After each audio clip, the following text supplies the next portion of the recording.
Welcome back to season 2 of the Courtside podcast, everybody. I'm your host, Keon Lee. In this week's episode, we recap games 4 through 7 of the NBA playoffs, discuss about Jason Tatum's injury and how it impacts the Celtics. We're also going to be digging deep into why I think the draft is rigged and more. Now, before we get started, make sure you hit the subscribe button, turn that post notification bell, like this video, and comment down below if you think the lottery's rigged. Without further ado, let's get into the video. All right, so before we start today's video, I want to address that my off-season video, off-season, like my post-draft grades video will come out. I think it's probably it's gonna drop this week, and then I'm gonna do my um another video this week. I haven't decided when because I'm a very busy guy. So yeah. So those will be dropped. My post-draft slash free agency a little bit grades will be dropped. It's gonna be dropped either on Tuesday or Wednesday. I haven't decided when. But anyway, kicking off the first game, we got the Knicks and the Celtics. Little did people know that this was Jason Tatum's last game of the last game. He had 42 points. Drew Holiday had 4 points. Derek White had 23 points. Jaylen Brown had 20 points, and their bench was led by Peyton Pritchard with 12 points. As for the Knicks, Jalen Brunson had 39 points. Karl-Anthony Towns had 23 points. Mikal Bridges had 23 points. OG Anunoby had 20 points, and their bench was led by Deuce McBride with 6 points. As for the next game, we got the Wolves and the Timberwolves, and honest to God, I don't know what to make of the Warriors, to be honest with you. Julius Randle had 31 points. Jane McDaniels had 10 points. Mike Conley had 11 points. Anthony Edwards had 30 points, and their bench was led by Nickeil Alexander-Walker, who didn't miss a single shot. He had 13 points. As for the Warriors, I mean, Jimmy Butler had 14 points. Draymond had 14 points. Buddy Hield had 13 points. Brandon Podziemski had 11. But it was mainly Jonathan Kuminga anchoring the team. He had a team high 23 points. Moving into the next games, we got the Pacers and the Cavs. And honest to God, this game was crazy. Pascal Siakam had 21 points. Aaron Nesmith had 13 points. Miles Turner had 10 points. Drew Nimhard had 18 points. Tyrese Halliburton had 31 points. And their bench was led by Thomas Bryant with 9 points. Moving on to the Cavs, Evan Mobley had 24 points. Darius Garland had 11 points. Donovan Mitchell tried the best he can to carry this team. He had 35 points. And their bench was led by DeAndre Hunter with 13 points. Moving on to the next game, we got the Nuggets and the Thunder. Little did we know that this game was going to become a domino effect on the Nuggets starting off hot. Aaron Gordon had 13 points. Nikola Jokic had 44 points. Jamal Murray had 28 points, and their bench was led by Russ with 4 points. As for the Thunder, SGA had 31 points. Isaiah Hartenstein had 15 points. Jalen Williams had 18 points. Chet had 14 points. Lou Dort had 12 points, and their bench was led by Alex Caruso with 13 points. Moving on to the next game, we got the Knicks and the Celtics game 5. I actually watched this game, believe it or not. This game showed me that the Celtics fought hard. Karl-Anthony Towns had 19 points. Jalen Brunson had 22 points. Josh Hart had 24 points. And their bench was led by Deuce McBride with 11 points. As for the Celtics, I mean, Al Horford had 12 points. Drew Holiday had 14 points. Derek White had 34 points. Jaylen Brown had 26 points. And their bench was led by Payne Pritchard with 7. And Luke Cornett, who was actually the star of the show, he had 10 points to go along with 9 rebounds and 7 blocks. Next game up, we got the Wolves and the Timberwolves. And honest to God, as a Warriors supporter, I'm glad this is over because this team is soft. All right. Draymond had 10 points. Jimmy Butler had 17 points. Brandon Podziemski played well. He had 28 points. And once again, Jonathan Kuminga had 26 points, and Moses Moody had 12 points. Peaking at the Timberwolves, Julius Randle had 29 points. Jaden McDaniels had 14 points. Rudy Gobert at 17 points, Mike Conley at 16 points, and then Anthony Edwards at 22 points. And their bench was led by Dante DiVincenzo with the 13 points. Peeking at the next game, we got the Thunder and the Nuggets, and this game was actually fun to watch. Like this game was electric. Chet had 19 points, Isaiah Hartenstein had 8 points, SGA had 32 points, Lou Dort had 10 points, and their bench was led by Alex Caruso with 10 and Cason Wallace with 10 points.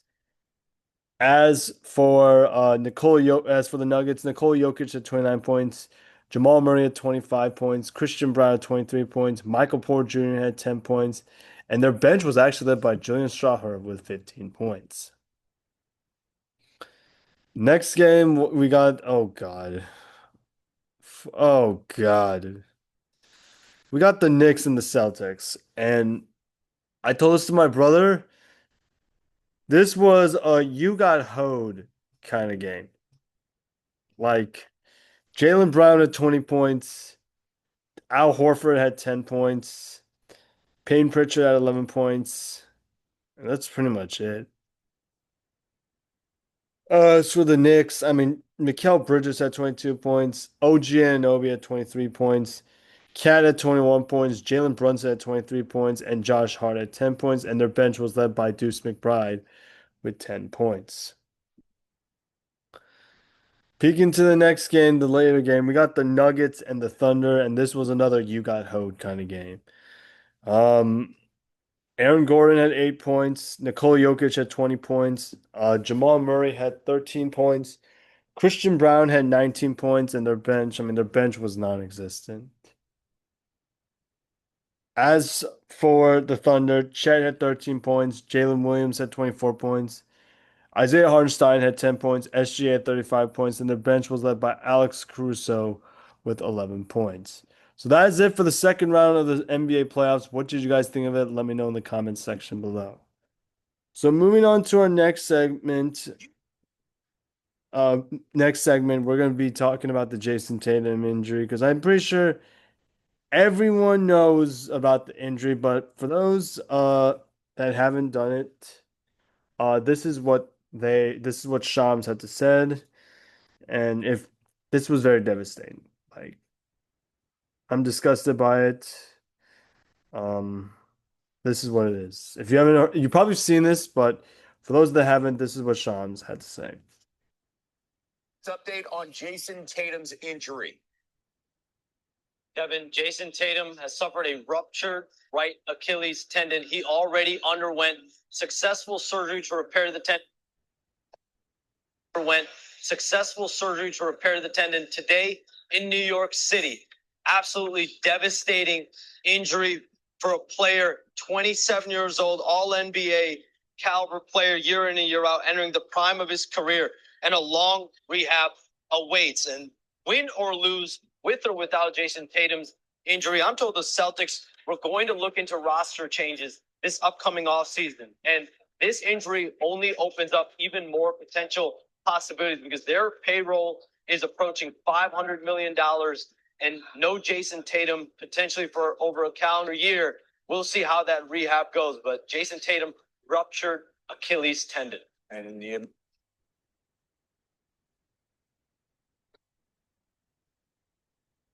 It sucks, you know, because a lot of people may not know this about me, but I grew up watching JT. Like I watched him before my eyes, you know. I supported the Celtics. Believe it or not, I was a Celtics fan back in the day. I know I'm full on Blazer, Warriors, Suns, you name it. But nah, when I was a kid, I used to be a diehard Celtics fan. Like you can ask any of my family. I used to own a Ray Allen Celtics jersey back in the day. One of my close friends, she's still close, but I haven't talked to her in years. Shout out Rocky Farnell. She would always ask me all the time, "Do you still like the Celtics?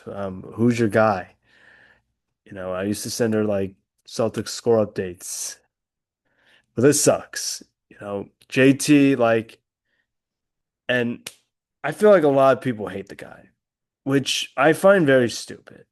Like, this guy and I've been told by this guy is one of the nicest human beings, one of the nicest athletes, NBA players you ever meet. Like if you hear him in an interview, like he's a humble kid, he's so kind. He seems like a great guy to talk to. All right, I know the Kobe stuff is stupid. All right, but like this, he's a young kid, you guys. Like Sham said, he's 27. All right, like Kobe was his guy, you know. And the fact that I'm seeing on his Instagram saying that wasn't Kobe, like y'all need to shut the fuck up.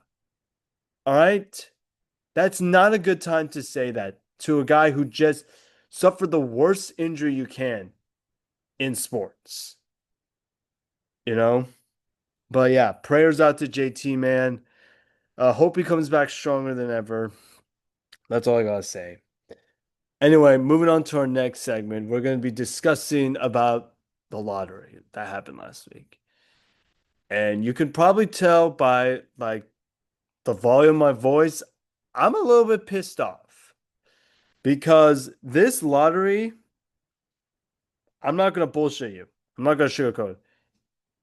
To all my family members who watch my videos, my Uncle Tony, my dad, my grandma in South Korea, excuse my language, but it needs to be said.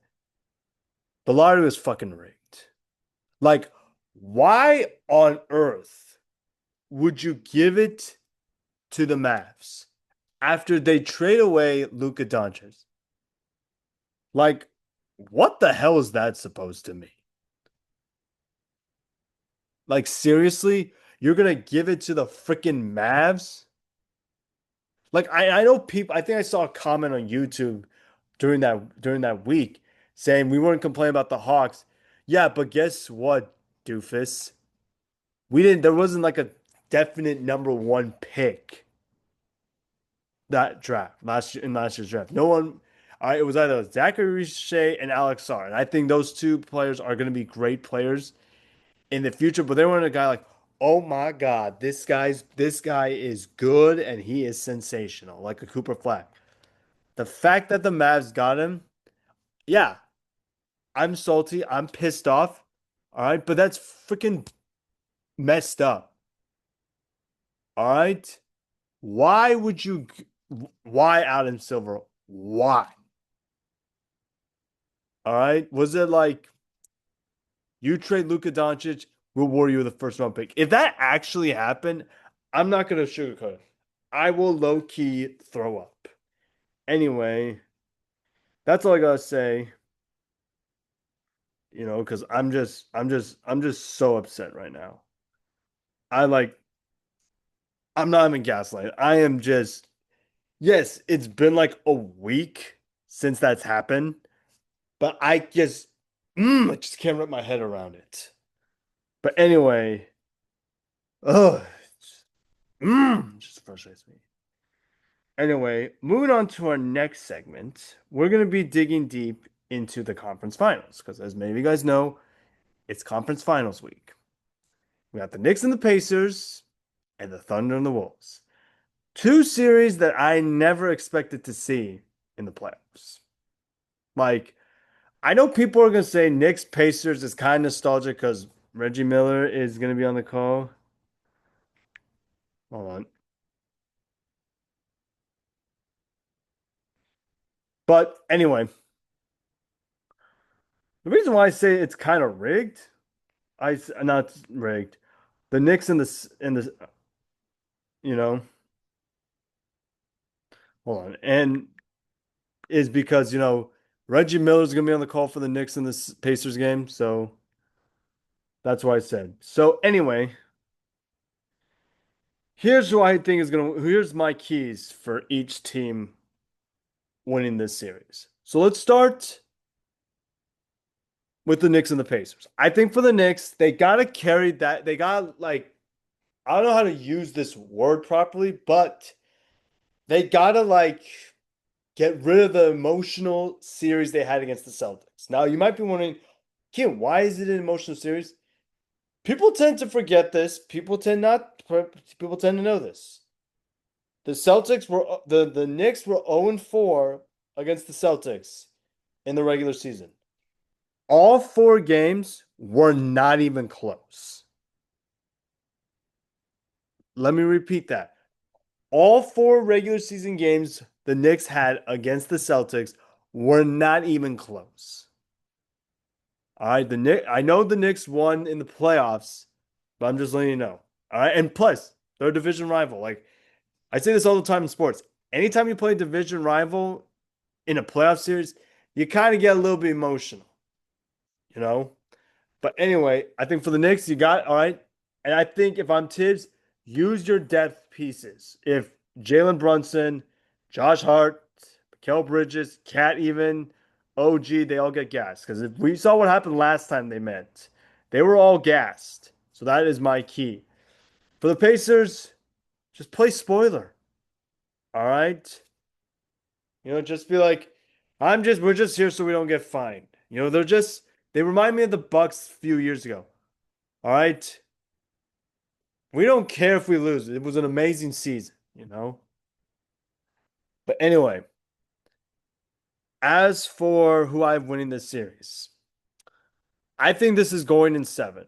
Like, guarantee. You saw it here, folks. This series is going in seven. But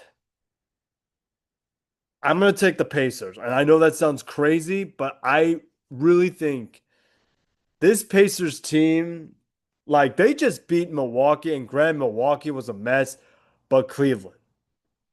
And I think they're more fresher team. And we kind of saw that a little bit. I know the Knicks won game one against Boston, but like for the majority part, we saw the Celtics, who were the fresher team, come out swinging. And I think the Pacers are going to come out swinging, and I think they're going to do this for Reggie Miller. So that's what I have. Next up, we got the Timberwolves and the Thunder. This series is going to be very interesting because not a lot of people know this, and I said this to someone when I was on my trip to Eugene a couple weekends back. You know what was the team that gives the Thunder fits other than the Mavericks this past season? The T-Wolves. And look where we are. All right. I think this is going to be a dogfight. This is good. I would not be surprised at all if if someone is believing in this series because of all the craziness. For the Nuggets, for the Thunder to win, it's what I said with the Knicks. You need to like get rid of that emotional series against the what is it against the Nuggets and worry about the Timberwolves. All right, because we've seen from time to time again like emotional series can carry over. We saw that with the Nuggets, we saw that with the Warriors. You got that emotion feeling, and even we got the Timberwolves last year. So that's why. As for the Timberwolves, Julius Randle has to play at a metahuman pace because he's the only way they could beat this Thunder team. Now, who do I win the series? Give me the T-Wolves in seven. But yeah. Anyway, that is it for this week's video. What you guys think of it? Do you guys agree with what my keys are for every single team? Let me know in the comment section below. Anyway, I hope you enjoyed this video because I enjoyed making it. If you did, please get a like, subscribe, turn that post notification bell. My post-draft grades for every NFL team will be dropped this week. And a special video might drop this week as well. I haven't decided a date yet, but it's a very special video. But with that being said, I hope you have a fantastic rest of your day. Stay safe, stay warm. And until next time, I'm out. Peace.